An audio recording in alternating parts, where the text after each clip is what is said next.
छोटा हूं तो क्या हुआ जैसे आंसू एक सागर जैसा स्वाद है तू चख कर तो देख। एक भूली हुई बिसरी हुई कहानी हो गई, पहचान पुरानी थी खानदानी हो गई। दिल्ली की सड़क कह रही है केजरीवाल से, सैया ने देखा ऐसे पानी पानी हो गई। 19 थी तुम हमने चाहा 20 की तरह, पर दिल में चुभने लग गई वो 30 की तरह। वादा था 7 फेरे और 3 बच्चों का, मंडप पे तुम पलट गई नीतीश की तरह। दो धड़कनों के नाम पे एक मन का महीना, बाहों के दरमियान हो यौवन का महीना। बूंदे पड़े बदन पे तेरे भीग जाए हम, कुछ इस तरह से अब के हो सावन का महीना। बातों में वो पहले से अधिक मीन हो गई, मौका मिला तो 2 से भले 3 हो गई। करते थे सैनिटाइज जिसे इश्क से अपने, जाने वो किसके संग क्वारंटीन हो गई। नमस्कार, आप देखना शुरू कर चुके हैं एमबी न्यूज और मैं हूं आपके साथ प्रकृति त्रिपाठी। आज मैं आपको एक ऐसे शख्सियत से मिलवाने जा रही हूं जो कि बहुमुखी प्रतिभा के धनी है। कवि हैं, लेखक हैं, साथ ही साथ हास्य कवि हैं और अभिनेता भी हैं। लगभग 21 देशों में इन्होंने काव्य पाठ पढ़ा है और भारतीय संस्कृति के साथ ये हर जगह अपने पाठ को पढ़ते हैं। बिहार के मधुबनी से हैं और सबसे खास बात इनकी ये है कि इनका सरल स्वभाव सभी को इनकी तरफ खींच ले जाता है। स्वागत है एनबी न्यूज पर शंभू शेखर जी का। बहुत बहुत स्वागत है एनबी न्यूज पर। जी धन्यवाद। शंभू शेखर जी, जब बात बिहार की आती है तो बिहार से तुरंत ही ताल्लुकात हो जाता है कि टैलेंट तो कूट कूट के होगा। क्या कहेंगे आप इस पर?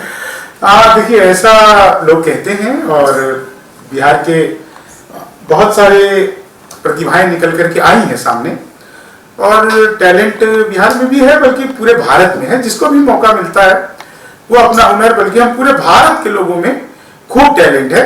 फिर भी क्योंकि बिहार ने एक लंबे समय तक टैलेंट के मामले में, खासकर यूपीएससी के मामले में, पुलिस प्रशासन के मामले में और राजनीति के मामले में लीड किया है, तो बिहार को थोड़ा सा इसका माइलेज मिल जाता है। तो प्रतिभाएं तो उत्तर प्रदेश, बिहार, मध्य प्रदेश, राजस्थान सभी जगह भरपूर है। मौका मिलने की बात है। शंभू जी, आपका सफर बिहार से आज 21 देशों में आपने लगभग काव्य पाठ किया है। कैसा सफर रहा आपका? क्या आपने सोचा था कि कभी ऐसी शुरुआत होगी और इतने देशों में जाकर आप पाठ करेंगे? और साथ ही साथ ये भी बताना चाहूंगी कि स्टार प्लस पे जो एक शो आता था, ग्रेट इंडिया लाफ्टर चैलेंज, उसमें भी आप सेमीफाइनलिस्ट रहे थे। ये सफर आपका शुरू कहाँ से? आप देखिए, सफर शुरू तो मैं कैसे बताऊं, ये बड़ा कठिन सा सवाल है मेरे लिए, क्योंकि मैंने कभी ये काउंट ही नहीं किया कि मैं किसी सफर में हूँ, किसी यात्रा में हूँ, मुझे कहीं जाना है, मुझे जो अच्छा लगता है। और ये मेरा स्वभाव ऐसा नहीं कि पढ़ने के बाद, ग्रेजुएशन या एमए कंप्लीट करने के बाद मेरे भीतर जगा। ये मेरा स्वभाव दरअसल शुरू से ही था कि मुझे कुछ करना नहीं है। एक दिन मैंने नोटिस बोर्ड पे देखा, स्वरचित कविता पाठ प्रतियोगिता, प्रथम पुरस्कार 500 रुपए। तो मैंने कहा कि यार, मुझे तो क्या है ये, देख क्या था। मैं देखने गया तो मैंने कहा तो मैं भी कर सकता हूँ। तो मैंने अपने टीचर इंचार्ज, जो हमारे कल्चरल के जो हेड थे, उनसे बात किया। उनसे मैंने कहा कि सर, उस टाइम पे पवन सिन्हा जी हमारे हेड थे। पवन सिन्हा जी वही जो एस्ट्रो अंकल में आज तक पे आते हैं, एक बहुत ही मोटे से हैं और बच्चों के साथ में उनका भविष्य बताते हैं स्टोरी। वो हमें पढ़ाते थे। तो हमें international relation Suman Sharma ma'am पढ़ाती थी, अभी वो लेडी श्री राम कॉलेज के प्रिंसिपल हैं। तो वो पढ़ाते थे, तो और वो हमारे कल्चरल इंचार्ज थे। तो मैंने कहा सर, मुझे पोएट्री में पार्टिसिपेट करना है। तो उन्होंने कहा कि लिखते हो? मैंने कहा सुनाओ। मैंने कुछ सुनाया, उन्होंने हंसे, वो बोले तो बहुत ही कच्ची सी है, बट तुम जाओ करो। मैंने किया। 10-12 एपिसोड वो करने के बाद, कंपटीशन करने के बाद, मेरा कोई प्राइज नहीं आया, कुछ नहीं। तो एक दिन मैंने सोचा कि यार, ऐसी कौन सी कविताएं हैं जिसको प्राइज मिलता है। सोचना चाहिए, देखना चाहिए, सुनना चाहिए। तो पता चला वो कविताएं जो महिलाओं के लिए लिखी गई है, वुमेन एम्पावरमेंट के लिए, या भ्रूण हत्या पे लिखी गई है, या देशभक्ति की कविताएं हैं, उनको ज्यादा वेटेज मिलता था। हम उस टाइम पे प्रेम प्यार की या कुछ हास्य की कविता सुनाते थे कंपटीशन में भी, तो उसको ज्यादा वेटेज मिलता नहीं था, अंक भी कम मिलते थे। बस हमें सूत्र समझ में आ गया। उसके बाद सेकेंड ईयर में मैंने अपने कॉलेज के लिए 63 फर्स्ट प्राइज जीते। उसी दौरान मैं बिट्स पिलानी में अपनी टीम के साथ परफॉर्म करने गया, जहां पे मैंने जितने भी पुरस्कार होते थे कविताओं के, उस सब में प्रथम। मैं IIT मुंबई के मूड इंडिगो, उनका कल्चरल फेस्टिवल, उसमें 10 तरह की प्रतियोगिताएं होती थी, सब में प्रथम पुरस्कार।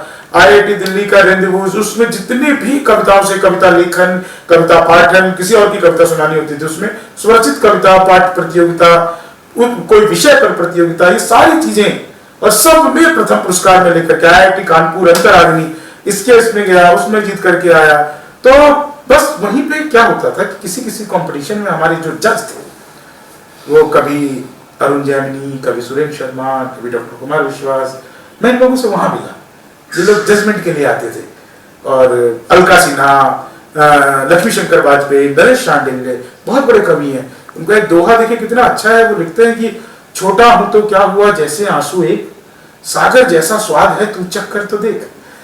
तो ऐसे बहुत सारे लोगों से मिलता था। अच्छा, एक इंटरव्यू में ऐसा भी पढ़ा है मैंने कि रामधारी सिंह दिनकर की जो कविता थी, उससे आपको बहुत प्रेरणा मिली थी, और शायद शुरुआत। हाँ बिल्कुल बिल्कुल, देखिए वो तो अभी भी जीवन का ना आज तो देखिए, तब जब हम इंटरव्यू कर रहे हैं, ये टेलीकास्ट भले ही बाद में होगा, लेकिन आज रामधारी सिंह दिनकर जयंती है, तो आज दिनकर जयंती है। और आज के दिन अपने सवाल, दिनकर जी एक अद्भुत कवि रहे, जिनकी एक एक लाइनों में जीवन की सुक्तियां हैं, जिससे आप जीवन को, जैसे कि एक उनका है, जब नाश मनुष्य पर छाता है, पहले विवेक मर जाता है। तो अगर आपको जीवन में ऐसा लगे कि कुछ ऐसा हो रहा है जो कि आपके साथ अच्छा नहीं हो रहा है, तो आपको सोचना चाहिए बैठकर कि कहीं कुछ ऐसा तो नहीं है जो आपकी बुद्धि काम नहीं कर रही है, विवेक काम नहीं कर रहा है, कुछ ऐसा, बहुत सारी चीजें। तो मुझे दिनकर जी बहुत ही पसंद थे। कभी 10,000 की नौकरी के बारे में, और कहा 35 देश। जी अभी भी मैं वैसे ही हूँ। मुझे लगता है कि जीवन में आज की तारीख में भी अगर मैंने महीने में 10,000 रुपये कमा लिए, तो मेरी सारी आवश्यकताएं पूरी हो सकती है। आप दाल रोटी सब्जी चावल इसके अलावा क्या खाएंगे? और आज जो एक लेबर जो काम करता है, जिसको मनरेगा में 300 रुपये भी नहीं मिलते हैं, अगर आप उसका कैलकुलेट करेंगे तो पूरे 30 दिन काम करके भी 10,000 रुपये नहीं कमा पाएगा। तो बहुत होते हैं ये। तो मैं अपने आप को तो उसी कैटेगरी में जोड़ के चलता हूँ। बाकी तो सब ईश्वर ने बहुत कुछ दे दिया, और जनता का प्यार, इससे बड़ा तो कुछ हो ही नहीं सकता। चलिए, अब आपके पास आए हैं और आपसे कुछ सुने ना तो सब अधूरा रह जाएगा, खास तौर पे जब बात राजनीति की आती है। और आपसे एक बातों से तो इंदौर की जलेबी लगती हो, ये आपसे आज सुना है। लेकिन पहले शुरुआत राजनीति से करें। जी, मैं सारी चीजें आपको सुना दूंगा। देखिए, मैं ना प्रकृति जी मिथिला का रहने वाला हूँ। हमारे मिथिला में तो ये परंपरा अभी तक बची है, आप लोगों के यहाँ भी होगी, कि जब हमारे यहाँ पे ना बारात आती है, तो बारात के लोगों को हमारे यहाँ पे गाली देने का रिवाज है। गा गा कर गाँव की घर की महिलाएं गालियां देती है। वो गालियां नहीं होती है, वो आशीर्वाद होता है। वो एक्चुअली क्या है कि वो कहती हैं कि भाई हमने ऐसे बाराती मंगाए थे, अच्छे हो, स्मार्ट हो, ये कहाँ तुम दाढ़ी वाले लेकर के आ गए। ऐसे ऐसे वो फूफा को छेड़ती है, ताऊ को छेड़ती है, दूल्हे को, दूल्हे के पिता को ऐसे ऐसे छेड़ती है। वो बड़ा एक लोक रंजन का काम होता है। मैं दरअसल मिथिला का हूँ, और मैं इस देश की राजनीति को ना बस ऐसी गा गा कर छेड़ता हूँ। तो छेड़ने का काम करता हूँ मैं। तो बस ऐसे मैं आपको कुछ जैसे सुनाता हूँ कि एक देखिए, बिल्कुल ही नया, जो अभी आजकल दिल्ली में बहुत बारिश हो रही है, और हम दिल्ली का विकास मॉडल हमने खूब सुना है। एक भूली हुई बिसरी हुई कहानी हो गई, पहचान पुरानी थी खानदानी हो गई। दिल्ली की सड़क कह रही है केजरीवाल से, सैया ने देखा ऐसे पानी पानी हो गई, सैया ने देखा। ऐसी देखिए एक 4 लाइनें में आपको, अभी बिहार में है ना। 19 थी तुम हमने चाहा 20 की तरह, पर दिल में चुभने लग गई वो 30 की तरह। वादा था 7 फेरे और 3 बच्चों का, मंडप पे तुम पलट गई नीतीश की तरह। तो मधुबनी से मधुबनी के बिहार के मधुबनी के साथ हम आपके साथ बैठे हुए हैं, और आपने एक कविता में कहा था कि एक बिहारी दुबई पे भारी। जी, दरअसल क्या था कि मैं दुबई पहली बार गया था 2017 में। जी, जी। और प्रकृति जी, मैंने जब वहां पे काव्य पाठ किया और मैं जब काव्य पाठ करके बाहर निकला, मेरा एक तरीका है सुनाने का जिसमें मैं एक कविता सुनाता हूँ, चीनी को जमा करके फिर से गन्ना बना दूं। इसको सुनाते हुए बीच बीच में मैं चुटकियां लेता हूँ। जैसे इसका क्या है, चीनी को जमा करके फिर से गन्ना बना दूं। संस्कृत के अध्यापक आए, बोले तमसो माँ ज्योतिर्गमय, मैं इसका हिंदी में अनुवाद करूं। तो मैंने किया, माँ तू सो जा, मैं ज्योति के पास जा रहा हूँ। फिर ये दोबारा से शुरू होते, ये ऐसे चीनी को जमा करके गन्ना बना दूं। मोदी जी चले गए थे नासा, वैज्ञानिकों ने 2 मिसाइल दे दी। मोदी जी ने पूछा मैं क्या करूंगा, वैज्ञानिक बोले सर आपको तो आदत है, फेंक देना। तो ऐसे कुछ कुछ चलता रहता है। अभी चीते आए नामीबिया से, तो मेरे से लोगों ने पूछा कि ये चीते यहाँ पे सुरक्षित रहेंगे, मैंने कहा ये पहले से ही भाजपा ज्वाइन करके आए। तो मैं चुटकी लेता हूँ ऐसे ऐसे। शंभू जी, बारिश हो रही है बाहर, और बारिश और शादी पे जो आपने देखो, बारिश हो रही है। मैं आपको बताऊं प्रकृति जी, बारिश और शादी ये जो है ना, ये दोनों शुरू में अच्छी लगती है, बाद में तो किचकिच हो जाती है। और इतनी किचकिच चलती रही है, तो मैंने इसमें 4 लाइनें लिखी हुई थी कि 2 धड़कनों के नाम पे एक मन का महीना, बाहों के दरमियान हो यौवन का महीना, बूंदे पड़े बदन पे तेरे भीग जाए हम, कुछ इस तरह से अब के हो सावन का महीना। क्या बात है। वही, जैसे मैंने शुरुआत में ही अभी ऑफ कैमरा भी इस बारे में चर्चा कर रहे थे कि चाहे वो शादी हो, चाहे राजनीति हो, चाहे प्रेम हो, शंभू शेखर जी के पास में हर मुद्दे पर कहीं न कहीं अपनी कविताएं इनके पास में। हर मुद्दे पर, मतलब मैं आपको बताऊं, ये इसलिए क्योंकि मैं एक कवि हूं। लोग कहते हैं कि आप बहुत कमाते हो, ठीक है। आपको मैं बताऊं, मैं तो ऑनलाइन में स्वीकार करने में कुछ नहीं जाता। भारत में सिर्फ 2 ही कवि ऐसे हैं जिनके पास 10 नंबर है। पैन नंबर तो हम सबके पास होता है, जीएसटी नंबर भी लोग, एक 10 नंबर होता है। 10 नंबर क्या होता है कि अगर आपकी साल की इनकम 1 करोड़ से ज्यादा होती है तो आपको एक 10 नंबर लेना पड़ता है, जिसके बाद आप किसी को पेमेंट करते हैं तो टैक्स आप काटते हैं और वो टैक्स आप गवर्नमेंट को जमा कराते हैं। आप किसी के साथ ऐसे ही सामान्य लेन देन व्यवहार नहीं कर सकते। तो ये 10 नंबर 2 ही कवियों के पास है सिर्फ, जिसमें से एक डॉक्टर कुमार विश्वास जी आते हैं और एक मैं, और उनकी तो कंपनी के पास है। मैं तो अपना पर्सनल है मेरे पास, डॉक्टर कुमार विश्वास का केवी स्टूडियो है। और लेकिन मैं आपको जो बता रहा था कि ये क्यों है, इसके पीछे एक कारण है, वो मैं आप सभी को बताना चाहता हूं। बाकी सारा इंटरव्यू भी छोड़िए, मत सुनिएगा, ये विषय जरूर जानिए। मेरा डेली रूटीन का हिस्सा है कि मैं रोज पढ़ता हूं। अभी कार्यक्रम की व्यस्तता के कारण मैं बहुत नहीं पढ़ पाता हूं, लेकिन खूब पढ़ना, खूब लिखना, और अगर मुझे 10 घंटे भी कंटिन्यूटी काम करना पड़े तो मुझे थकान नहीं होती, क्योंकि मुझे अपने काम से प्यार है और हमें अपने काम से प्यार करना चाहिए। तो दोस्तों, जिस दिन आपको अपने काम से प्यार करना आ जाएगा, उस दिन दुनिया की सारी सफलताएं आपके कदमों में है, क्योंकि सब कुछ आपके ही द्वारा बनाया गया है।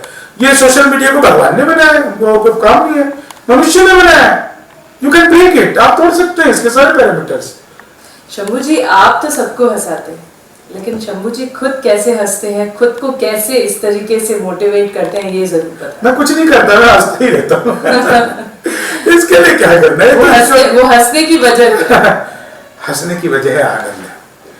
भीतर एक आनंद का बीज है, उसको मैं खिलता हुआ देखता रहता हूँ, हंसी आती रहती है। दुनिया देखिए, इस संसार में कितने बड़े बड़े महापुरुष आए, कितने बड़े बड़े ज्ञानी आए, सब चले गए। राम आए, कृष्ण आए, परमहंस आए, ओशो आए, कोई नहीं बचा। जीसस आए, सब चले गए, जिसको भी आए सब चले गए। हम इसी उधेड़-बुन में लगे रहते हैं कि यार कुछ हो जाए, ये हो जाए, वो हो जाए, ये हो जाए। लेकिन बस मैं तो एक ही चीज कहता हूं, जो आप सबके लिए कि मनहूस से चेहरों को सदा डांटता हूं मैं, गम की बदलियों में भी खुशी छाटता हूं मैं, भाता नहीं मुझको कोई चेहरा उदास सा, बस इसलिए ही सबको हंसी बांटता हूं मैं, बस इसलिए ही। आपसे एक बात और जानना चाहूंगी, जिस तरीके का आज का दौर चल रहा है, क्योंकि आपने बड़ी प्रेरणादायक बातें बताई, लेकिन इस दौर में खासतौर से युवा पीढ़ी बहुत जल्दी डिप्रेशन का शिकार हो जा रही है। हंसना कितना जरूरी है आपके हिसाब से, और कैसे हंसते रहें ये जरूर बताइए। देखिए, एक हार्ट हॉस्पिटल के बाहर एक शेर लिखा था, ये शेर भी ध्यान से सुनिएगा प्रकृति जी। शेर लिखा था कि खोल लेते दिल अगर हंस बोल कर यारों के साथ, तो हमें न खोलना पड़ता यूं हजारों के साथ। आज की तारीख में अगर आप हंसते हैं तो ये जिंदगी आपकी है। रोते हुए आदमी के साथ कोई समय नहीं बिताना चाहता, हंसते हुए आदमी को सब अपना बनाना चाहते हैं। ये जीवन की बहुत बड़ी सच्चाई है। और जो लोग डिप्रेशन में आते हैं उनको मैं बस एक ही बात कहना चाहता हूँ कि देखो भाई, ये दुनिया में जितनी चीजें बनी है ना, ये सिर्फ आपके लिए बनी है। आप इससे इतर होकर के सोचेंगे तो आप इनके लिए बने। इससे बेहतर है कि आप जिंदगी को जीजिए। जब समझ में ना आए कि हमारा उद्देश्य क्या है, तो जो सबसे पहला काम आपके सामने है उसी को करना शुरू कर दीजिए। चलिए, तो इस सेशन को यहीं खत्म करेंगे, लेकिन उस कविता के साथ जो उसकी शादी हो गई, आपकी वो जो कविता है उसे एक बार सुनना चाहूंगा। जी, उसकी शादी हो गई तो जगह मैं वो कविता तो मैं आपको सुनाऊंगा, वो भी सुना देता हूँ, लेकिन एक कविता जिसे मैं समाप्त करना चाहता हूँ, इसके बाद मैं सुनाऊंगा। शादी वाला में देखिए ऐसा था कि बातों में वो पहले से अधिक मीन हो गई, मौका मिला तो 2 से भले 3 हो गई, करते थे सैनिटाइज जिसे इश्क से अपने, जाने वो किसके संग क्वारंटीन हो गई। तो कोरोना काल का ऐसी था, लेकिन मैं जिस कविता के साथ खत्म करना चाहता हूँ, बिहार से मैं आया हूँ। बिहार क्या है, बिहारी क्या है? हम श्रम नायक हैं भारत के और मेधा के अवतारी हैं, हम 100 पर भारी एक पर हम धरती पुत्र बिहारी हैं। हम श्रम नायक हैं भारत के और मेधा के अवतारी हैं, वेदों के कितने बंद रचे हमने गायत्री छंद रचे, साहित्य सरित की धारा में कितने ही काव्य प्रबंध रचे, हम दिन कर रेणु बाण भट्ट विद्यापति और भिखारी हैं, हम धरती पुत्र बिहारी। बहुत बड़ी कविता है, इसका एक बंद सुना करके और आप लोगों से मैं विदा चाहूंगा। हम श्रम नायक हैं भारत के, शहनाई जिस पर नाज करे बिस्मिल्लाह खान हम ही तो है, शारदा लोक शैली गायक सुर की पहचान हम ही तो है, दुनिया पूजे उगता सूरज हम ढलते के भी पुजारी हैं, हम धरती पुत्र बिहारी हैं। पहला पहला गणतंत्र दिया और अर्थशास्त्र का मंत्र दिया, नालंदा से हमने जग को शिक्षा का पहला मंत्र दिया, गिनती को 0 दिया हमने, गणनाएं भी बलिहारी है, हम धरती पुत्र बिहारी। तो आप सबका बहुत बहुत आभार। बहुत बड़ा गीत है, बिहार का जितना वैभव मैं गाऊं उतना कम है। हम सबसे ज्यादा पत्रकार और सबसे ज्यादा आईएएस हैं, आईपीएस सबसे ज्यादा और आईएएस सबसे ज्यादा है, हम भारत में सबसे ज्यादा सर्वोच्च पद अधिकारी हैं, हम धरती पुत्र बिहारी हैं। तो आजकल तेजस विमान जो दौड़ रहे हैं ना, ये भारत के दरभंगा के मानस बिहारी वर्मा उनके निर्देशन में बना है। तेजस निर्माण किया हमने जग जिसके आगे मौन हुआ, भारत के पहले राष्ट्रपति राजेंद्र प्रसाद सा कौन हुआ, हर रंग के फूल खिले जिसमें, हम ऐसी एक फुलवारी हैं, हम धरती पुत्र बिहारी हैं। क्या बात है। तो देखिए, ये हमसे खास बातचीत कर रहे थे शंभू शेखर जी, जिन्होंने कहीं ना कहीं खास तौर से युवाओं के लिए बहुत प्रेरणादायक बात बताई कि किस तरीके से बिहार से निकल के आज दिल्ली में और लगभग 35 देशों में इन्होंने अपना काव्य पाठ पढ़ा है, और वो भी अपनी धोती और कुर्ते के साथ में। आप फिलहाल हमारे साथ बने रहिए, आपसे और भी तमाम बातें होंगी, लेकिन देखते रहिए एनबी न्यूज़।